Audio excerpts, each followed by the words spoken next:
Открой! Я наложил турникет, смотрите, давайте, короче, спасайте его. Закрывайте, закрывайте.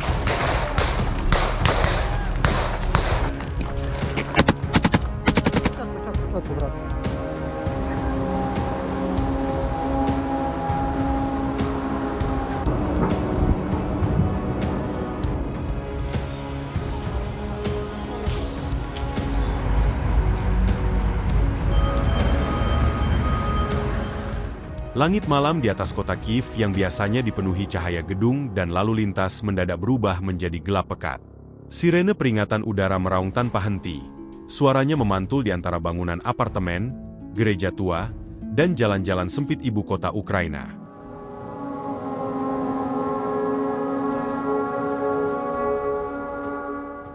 Dalam hitungan menit, kepanikan menyebar ke seluruh kota. Warga berlarian meninggalkan rumah mereka. Sebagian menuju stasiun metro yang telah lama disiapkan sebagai tempat perlindungan darurat, sementara yang lain terjebak dalam kebingungan, tidak tahu harus kemana. Dalam skenario ini, radar pertahanan udara mendeteksi peluncuran rudal jarak jauh dari arah timur. Informasi yang beredar menyebutkan rudal tersebut adalah jenis strategis yang memiliki kemampuan membawa hulu ledak nuklir, meski belum ada kepastian mengenai muatan yang digunakan. Namun, hanya kata nuklir saja sudah cukup untuk membuat ketakutan massal melumpuhkan logika ribuan orang.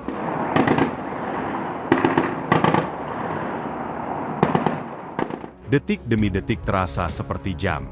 Ketika rudal itu akhirnya menghantam kawasan strategis di pinggiran Kiev, dentuman dahsyat mengguncang tanah.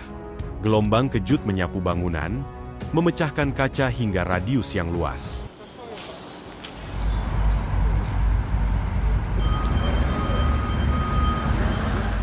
Cahaya menyilaukan menerangi langit malam, membuat warga yang menyaksikan dari kejauhan terdiam dalam ketakutan.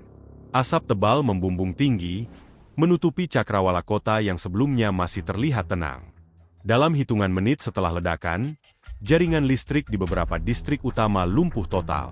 Komunikasi terputus, sinyal telepon seluler melemah, dan media lokal kesulitan menyiarkan informasi secara utuh. Rumah sakit dipenuhi warga yang terluka akibat runtuhan bangunan dan pecahan kaca. Tim penyelamat bekerja dalam kondisi serba terbatas, dibayangi ketakutan akan serangan susulan. Kepanikan warga mencapai puncaknya. Di stasiun-stasiun metro, orang-orang berdesakan, sebagian menangis, sebagian lain memeluk anak-anak mereka erat-erat. Isu radiasi menyebar cepat, meski belum ada konfirmasi resmi. Masker darurat dan pakaian seadanya digunakan sebagai perlindungan improvisasi. Ketakutan terbesar bukan hanya pada kehancuran fisik, tetapi pada ketidakpastian, apakah ini awal dari eskalasi yang lebih besar? Dalam skenario ini, pemerintah Ukraina segera mengumumkan status darurat nasional.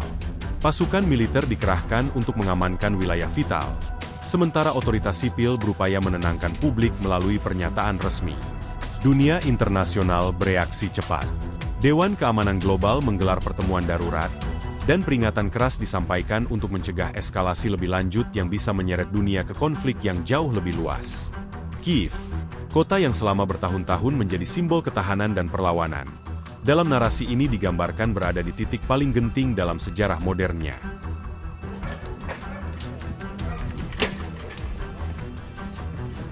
Bangunan-bangunan bersejarah rusak, jalan-jalan utama dipenuhi puing, dan kehidupan sehari-hari lumpuh seketika.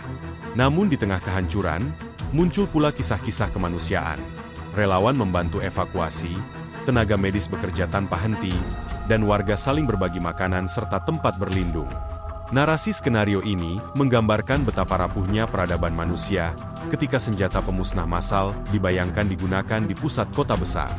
Ketakutan, kepanikan, dan kekacauan bukan hanya menghancurkan infrastruktur, tetapi juga mengguncang psikologi masyarakat.